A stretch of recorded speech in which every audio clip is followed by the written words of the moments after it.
Photogrammetry is the process of accurately measuring distances in photographs. It's how Google Earth was made and even powers many facial recognition scanners.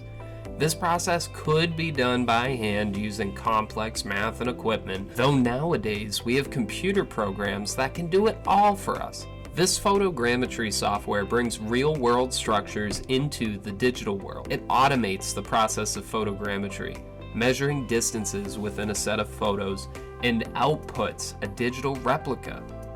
Many modern phones and computers can run this software. People use it to generate room plans for new improvements of furniture. Even perishable belongings like carved pumpkins or a romantic bouquet can be preserved indefinitely. All you need is a camera and a device to run the software. You take some photos and send them to the software to process. That's it. That's what photogrammetry is and how it can be used.